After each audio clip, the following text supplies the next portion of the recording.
शिवराम की आंखों में वासना के तैरते डोरे देखकर सावित्री कांप उठी। उसने दीवार घड़ी पर नजर डाली। रात का 11:15 बजा चाहता था। 10 मिनट पहले तक वह उससे घरेलू तथा पारिवारिक समस्याओं के संबंध में बातचीत कर रहा था। उसने थकान और बदन टूटने की बात कही थी। वह पूरी तरह आराम के मूड में था। इससे सावित्री ने चैन की सांस ली। घड़ी की सुइयां जैसे जैसे 12 की ओर बढ़ती गईं, वैसे वैसे शिवराम के चेहरे का भाव बदलने लगा। उसने बातचीत करना बंद कर दिया और उसे ललचाई नजरों से घूरने लगा। उस वक्त उसके चेहरे पर ऐसा भाव था मानो उसने कभी किसी नारी को या उसका बदन देखा न हो। शिवराम का हाव भाव देखकर सावित्री कांप उठी। उसके मन में ख्यालों का बवंडर उमड़ने घुमड़ने लगा। हे भगवान, इन्हें यह क्या हो गया? अभी तो अच्छे खासे थे, 5-7 मिनट पहले सोने की तैयारी में थे और अब भगवान जाने ये कौन सी दवाई गोली खाते हैं जो इन्हें इंसान से हैवान बना देती है। सावित्री ने देखा कि थोड़ी देर तक उसे घूरने के बाद शिवराम ने अपना चेहरा दरवाजे की ओर घुमा लिया और उसे एकटक देखने लगा। उसके चेहरे पर उत्सुकता और प्रतीक्षा का मिला जुला भाव था। शायद उसे किसी की प्रतीक्षा थी। किसकी? आधी रात होने को आई है, इस वक्त कौन आएगा उनके घर? तभी सावित्री की सोच को ब्रेक लगी। शिवराम ने कल भी ऐसे ही दरवाजे को घूरा था। अचानक उसकी आंखें ताज्जुब से फैल गईं।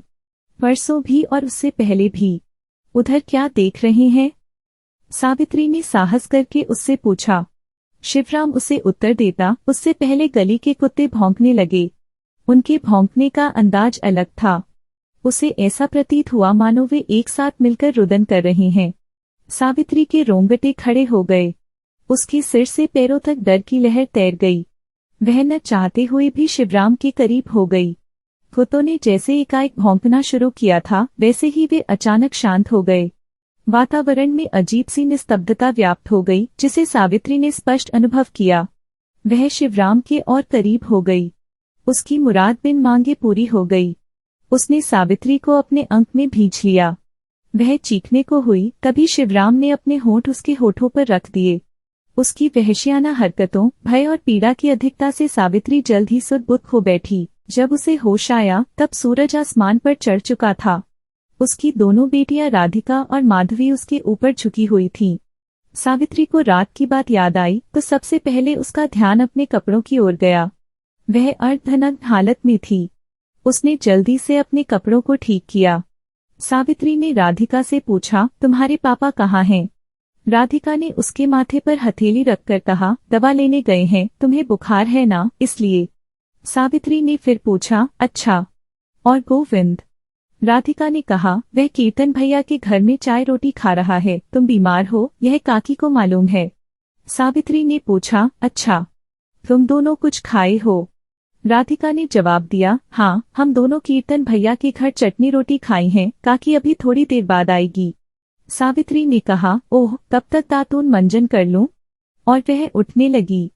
उसका पूरा बदन बुरी तरह से दुख रहा था और उसे चलने के लिए दीवार का सहारा लेना पड़ा। प्रेमा, बंशी की पत्नी, आते ही सवाल दागी, क्या हुआ सावित्री? गली में दांगी ओर का दूसरा मकान बंशी का था। वह ठेले पर चाट, पानी पूरी, समोसे वगैरह बेचने का काम करता था।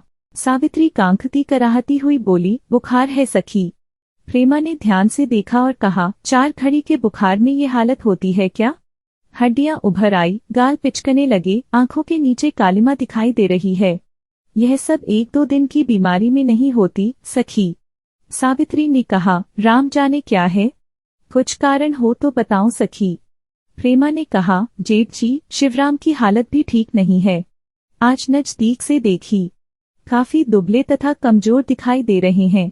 सावित्री मन में सोचते हुए काफी तीखी नजर पाई है कमबख्त ने। इसने कितनी जल्दी सब कुछ ताड़ लिया। प्रकट में देख सखी, नजर न लगाना। हाँ। प्रेमा हंसकर ने कहा, निश्चिंत रहे, मैं कोई नजर वजर लगाने वाली नहीं हूँ। हाँ, इतना जरूर कहूंगी कि तुम लोग अपना इलाज कराओ। और हाँ, शिवराम से कहो जल्दी घर लौटा करें। पैसा ही सब कुछ नहीं है, शरीर भी तो आराम मांगता है सखी। सावित्री ने कहा, हाँ सखी, यह बात तो तुमने ठीक कही। मैं राधिका के पापा को बोल दूंगी कि आपकी बहू ऐसा कह रही थी। प्रेमा ने कहा, बोल देना, मैं कोई गलत बात तो नहीं कह रही। सावित्री ने कहा, हाँ सखी, तुम गलत नहीं कह रही। प्रेमा ने कहा, सखी, मेरा कहा मानो तो कुछ दिनों के लिए मायके चली जाओ, वहां आराम भी करने को मिलेगा और इलाज पानी भी ठीक से होगा। तुम्हारा मायका ज्यादा दूर तो है नहीं ना? सावित्री ने कहा, नहीं, बिल्कुल भी नहीं, यहाँ से 8-10 किलोमीटर दूर है। प्रेमा ने कहा, तो चली जाओ, मेरे विचार से आज ही चल दो। सावित्री ने कहा, ये शिवराम नहीं भेजेंगे। प्रेमा ने कहा, ऐसे कैसे नहीं भेजेंगे? तुम औरत हो कि नहीं? यदि मर्द को मना नहीं पाई तो औरत होने का क्या फायदा? ठहाका मारकर हंसी। प्रेमा ने कहा, बच्चे लोग नाश्ता कर चुके, मैं तुम दोनों के लिए नाश्ता लाई हूँ। सावित्री ने पूछा, इसकी क्या जरूरत थी? प्रेमा ने कहा, कैसे जरूरत नहीं है? तुम उठकर बैठने लायक भी नहीं हो तो बच्चे भूखे मरे क्या? और हाँ, मैं खाना बना रही हूँ तुम सबके लिए। सावित्री ने कहा, क्यों तकलीफ? प्रेमा ने कहा, कोई तकलीफ नहीं, अपने अपनों के काम नहीं आएंगे तो कौन आएगा? अब चलती हूँ, ढेर सारा काम पड़ा है, फिर आऊंगी। और हाँ, शिवराम से कहना कि वे खाना खाने के बाद ही काम पर जाएं। प्रेमा आई और सावित्री के दिमाग का दरवाजा खोल गई। कुछ दिन मायके में जाकर रहो और अपना इलाज कराओ। सावित्री ने सोचा, उसने सही कहा है, मायके में कुछ दिन चैन से रहूंगी, ये भी उस वाहियात गोली दवाई लेने से बचेंगे, लेकिन ये उसे मायके जाने क्यों देंगे? 100 तरह के अड़ंगे लगाना और बहसबाजी करना तो कोई इनसे सीखे।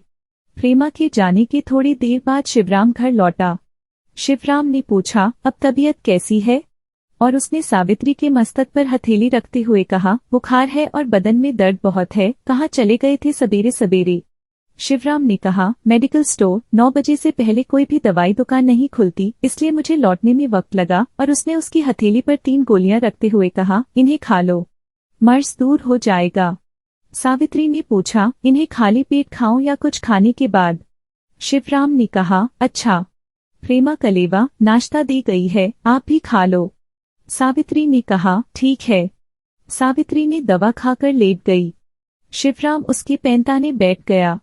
तीनों बच्चे घर के बाहर गली में खेलने लगे। सावित्री ने पूछा, 2-4 दिन के लिए कृष्णपुर हो आऊं? शिवराम ने कहा, भली चंगी हो जाओ तब चली जाना, वहां न कोई ढंग का डॉक्टर है और न कोई मेडिकल स्टोर है, तुम्हारे भाई बंधु परेशान होंगे। सावित्री ने कहा, परेशानी काहे की? जो दवा यहाँ खाऊंगी उसे वहाँ खा लूंगी। आज का हम लोगों का भोजन प्रेमा बना दे रही है, रोज रोज उसे परेशान करना ठीक न होगा। उसे घर तथा दुकान दोनों के लिए सामान तैयार करना होता है। शिवराम ने कहा, ऐसा है तो चली जाओ, मैं होटल में खा लिया करूंगा। सावित्री ने कहा, होटल में क्यों? आपके लिए खाना प्रेमा पका दिया करेगी, वह ऐसा बोलकर गई है। शिवराम ने कहा, वंशी के यहाँ मुझे रोज रोज खाया न जाएगा, मेरा और उसका लौटने का टाइम अलग अलग है, ऊपर से उसकी लुगाई मुझे जेठ मानती है तो मुझे उसके घर रोज रोज जाने में संकोच होगा। सावित्री ने कहा, आज प्रेमा के घर खा लेना, उसके बाद आपकी मर्जी, चाहे जहाँ खाओ। शिवराम ने पूछा, लौटोगी कब? सावित्री ने कहा, आज बुधवार है, 3 दिन ठहरकर रविवार को लौटूं तो कैसा रहेगा? शिवराम ने पूछा, तुम आ जाओगी या फिर लिवाने के लिए मुझे आना पड़ेगा? सावित्री ने कहा, मैं आ जाऊंगी, आधा घंटा भी तो नहीं लगता रास्ते में। शिवराम ने कहा, ये बात तो है, तो फिर कब जाओगी? सावित्री ने कहा, दोपहर को एक खुराक दवाई और ले लो, फिर शाम को चली जाऊंगी, चाबी प्रेमा के पास छोड़ जाऊंगी। शिवराम ने कहा, ठीक है तो अब मैं काम पर जाऊं? सावित्री ने कहा, भोजन करके जाते तो? शिवराम ने कहा, तब तक दुकानदारी का टाइम निकल जाएगा, पहले फल मंडी जाऊंगा फिर बस स्टैंड में दुकान लगाऊंगा। नहीं नहीं, वैसे भी कलेवा करके ही मेरा पेट भर चुका है। सावित्री ने कहा, जैसी आपकी मर्जी।